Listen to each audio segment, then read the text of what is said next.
Hi folks, welcome back to Ni No Kuni II Revenant Kingdom, and just recently the Adventure Pack free DLC was released. I made a video and put that out there for you, just showing some of the new stuff that's involved with it. But the main piece of content is a new quest series from Boddly. Boddly, you'll remember, is an interesting character who's located in Goldpaw, so we're going to go ahead and travel over there now and go into the library where we'll be able to find Boddly and kick off the new quest series. So what I'm going to be doing in this episode is actually guiding you through the process of completing the quests that Boddly will want us to do. Now, if you're not aware already, I have done a complete and full walkthrough for Ni No Kuni II as well, so I'll put a link to that in the video description if you're still playing through the game and are interested in just getting bits of help and advice from time to time and strategies for bosses. All of these side quests and everything's covered in that walkthrough, then please do check that out, bookmark it for later, or whatever else the case may be. Now, there are multiple objectives you're going to have to meet in order to get through this series of quests, and the good news is you can actually complete the majority of them even before speaking to Boddly for the first time. So I'm just going to pop these up on the screen for you now. If you can get these objectives met before you even go and accept the quest, then you're going to be able to whiz through a lot of these quests without too much trouble at all. Now, one of the objectives that we can't complete yet, it's actually part of the quest a little bit later on, is to defeat quite a tough level 75 boss. So make sure you're prepared to take that challenge on, otherwise you won't be able to proceed any further after that point. Now, these four objectives I've currently got up on the screen. All of those can be completed before the actual Adventure Pack DLC became live, so you might already have them all done anyway. So just check out your logs, see what Higgledies you've already collected, how much Oasis Wonderwater you've got, how many side quests you've completed, and you'll know whether or not you've completed the 30th floor of Faraway Forest. So if you've already done all those, then you won't have to do anything else apart from come and speak to Boddly in order to get things started. Now, what's going to happen here, this is the basic format as to how this is going to work. We'll speak to Boddly. First of all, that will start the main overarching quest, and that quest culminates in a battle against a very tough foe. That wasn't the boss I was speaking of a moment ago, by the way, that was something else. And then, when we speak to her again, she'll start giving us side quests, and she'll give us a side quest which will involve going to speak to one of the kings or leaders around the world, and then we'll be able to complete the side quest for that king or leader, and then we'll be able to come back and speak to her again, Boddly, to complete that side quest and pick up the next. And after completing multiple of these side quests, we'll then be led to the final part of the main quest in order to take on the ultimate challenge. Now, for completing the quest chain, you're going to collect several nice items, including some experience boosting foods, which you'll be collecting as you go through the side quests here. Not much use to me since I'm already max level. I'm guessing many of you are as well, but if you're not, then that's going to help you on your way. There'll also be some nice weapon rewards at the end, which will help you out in the new floors of Faraway Forest. As well as a necklace item as well, I think. So it is worth doing. On top of all that, there's a trophy for completing the quest line as well. One thing I did forget to mention at the start, but this is very important. This quest series can only be completed on hard or expert mode. So when you do actually get to Boddly, before you actually speak to her, make sure you have set your difficulty from the options menu to at least hard difficulty. Otherwise, you won't be able to progress any further. Now, she's going to give us this very important item. We've just received the Time Worn token, and the Time Worn token is going to be upgraded as we go through the quest, and ultimately its final form is what's going to allow us to go ahead and summon the final boss. So we'll keep that on us. Obviously we can't get rid of it, it is part of the quest, and you can see we get a rusted relic for completing this particular quest series, and that's just a key item just to show that you have actually completed the adventure pack content. And here's the first side quest. And you can see we get a Hero's Delight, which is the experience buffing food I told you about. And this first side quest is going to involve us speaking to the leader of Goldpaw. And all throughout this quest line, you're going to be able to easily switch between the side quest and the main quest from your quest log in order to track where it is you need to go next. And as always, the objective marker in Ni No Kuni II is hugely helpful, and, you know, will get you to the locations you need to be without too much trouble. So here we are speaking to Pugnacious, and he's going to require us to meet the first objective. Each of the leaders of the kingdoms will give us a different objective, and for the first one here we're going to have to go ahead and complete 60 side quests. Now the good thing is these objectives, as I mentioned at the start, are all retroactive, which means that even if you completed these objectives in the past before you accepted the quest, then they will still count. Since I've already completed all of the side quests in the game, then obviously I meet this side quest objective here to, well, complete 60 side quests. So we can speak to Pugnacious again immediately and hand this in. Once you've done the side quest for the leader, they're going to send us back to Boddly to update for the next.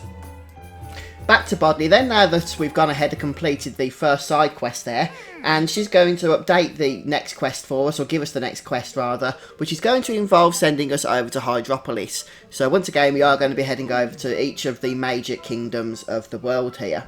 And this is the side quest where we're going to require 4 Higgledies. So once again, if you don't have those 4 Higgledies yet, now would be a great time to get them. I'll pop them up on the screen once more for your convenience. And of course we can teleport straight over to Hydropolis.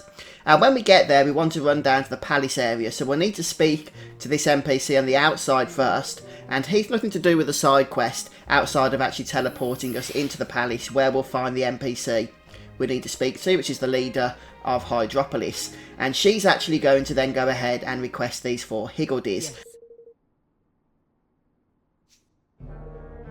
Now another little tip for you. It's not enough to simply cook up these 4 Higgledies. You have to make sure that they are part of your active party. So what I recommend doing is just jotting down the names of the Higgledies you currently have in your party, unless you can remember them all. That way, once you've completed the quest, you can swap them back knowing who it was that you was using before. But yes, they do need to be in the party, otherwise you won't be able to proceed with the quest. Once you've gone ahead and met those requirements, there they all are in the party ready to go, then we can speak to the Queen once more, and she's going to do her part in upgrading the ring that we've been given, or the coin rather, not a ring, sorry, and that will advance the main quest further for us. And we get the Twinklier token for our efforts, so we're getting ever so closer to our goal here.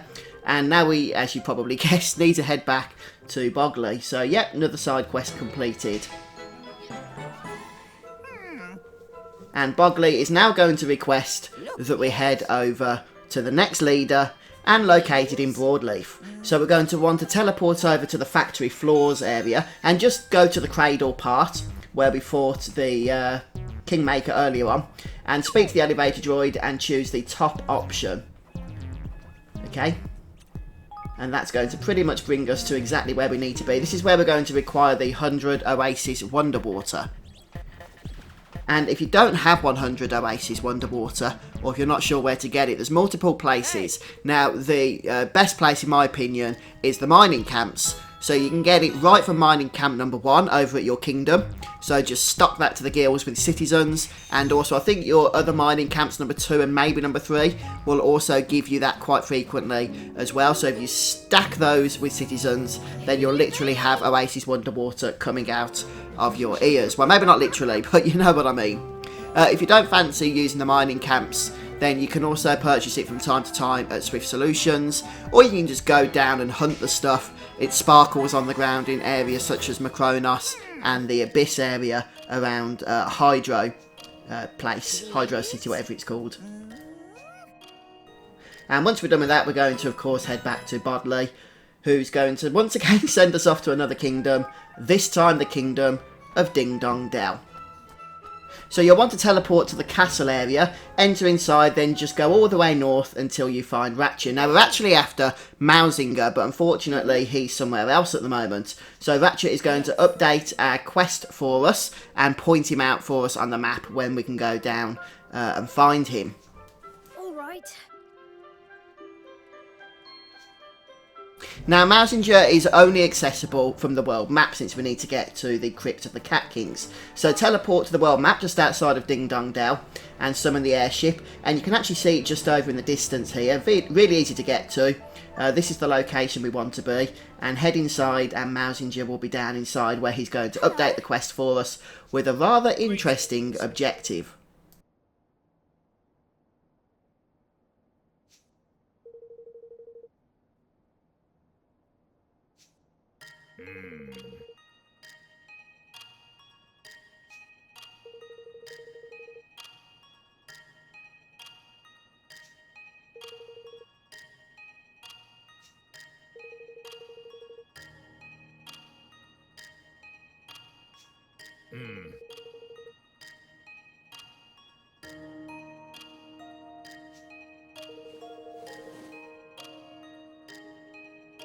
So indeed we have to go and face Mousinger in combat once more, and it is quite a tough fight. Now you're going to find him located back over at the throne in Dong Dell. So make sure you've saved your game and set your Higgledies back up after sorting them out for one of the previous side quests. Make sure they're back in place again, and go and speak to him when you're ready to engage in combat. Now he's level 75, and the actual combat area is relatively small, so you haven't got a whole lot of manoeuvrability, unfortunately, and you are going to need it, because one of the things that you're going to notice is that at melee range, as you just saw there, he's just going to basically one-shot your characters, and I've got some pretty decent armour set up as well there, so you're really going to want to take this battle to range, and just stay at range as much as possible, just unleashing your wand attacks or gun or whatever character you're using attacks on Mousinger from a distance. Now it's made all the more difficult, unfortunately, because he does like to teleport all over the place. You really do need to keep an awareness as to where he's located at all times, so you can just stay out of his quite lethal and quite rangy melee attack. Now, what you're going to be relying on, as well as your range attacks, is of course your Higgledies. So, as always, I'm going to recommend the Higgledy Sirah ability, along with a couple of Higgledies that can mimic that ability. So you can have up to 4 of the giant Higgledies out at once, doing pretty much most of the damage for you. But yeah, just stay at range. Obviously, you've only got a limited amount of resurrection and healing items, as always, so you do need to try and, you know, avoid as much of the damage as possible so that you're not going to run out of those. But once you get the routine of this fight, it's not generally too challenging. He does like to fire these fireballs at you, so you will need to time your dodges fairly closely on those. Otherwise, the last ones of the bunch might still hit you. And from time to time as well, he will teleport to his throne and put a shield around himself so you can't attack him, he won't take any damage. And at that time, he's just going to fire constant fireballs at you. And if you can move back a little bit, then they'll actually go quite high in the air. And then if you move forward, you can dodge them from underneath. But just keep dodging things, and you shouldn't have a huge deal with this fight. You just need to make sure that you're on the ball the whole time. It is a bit of a challenge, but one which I believe you can overcome. Hey, if I can do it, you can do it. And in many ways, actually, I found this fight a little bit more challenging than the fight at the end of the quest line. But we'll talk about that next time. I don't want to go into spoilers with that one here. That said, this fight is still much easier than the final boss fight of floor 40 of Faraway Forest. That one can be absolutely brutal, mainly because it just takes so darn long, it's such a grind. But there we have it, guys, stick with it, and you will get victory, just like that.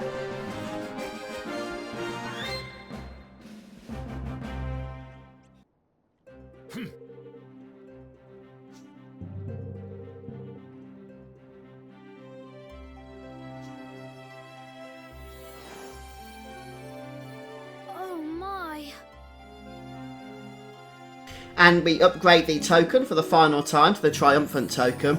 And with that done, we can now head back to Boddly and update the quest once more. Now, we haven't actually completed this set of side quests yet, because we might have upgraded the token to its highest point, but Boddly doesn't know where Zeta sleeps, where Zeta is located, so we have to go and do another side quest while Boddly tries to figure that out. And for this final one, we're going to have to head over to Evermore, so back to our own kingdom for the next objective. Excuse me.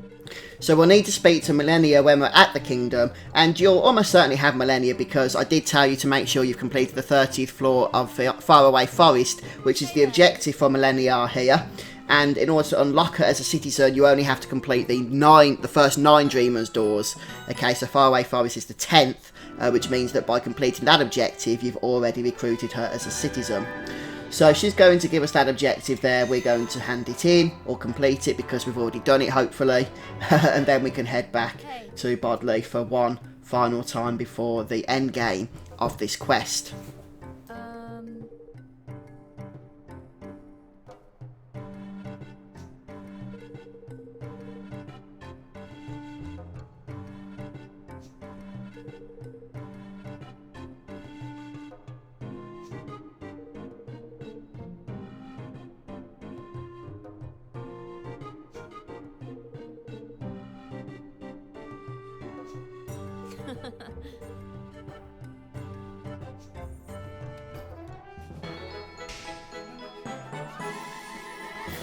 Now, Boddly is actually going to know now where Zeta is located, so by speaking to her, she's going to be able to update our quest objective with the correct location, which is great. We've done everything we need now in order to do this.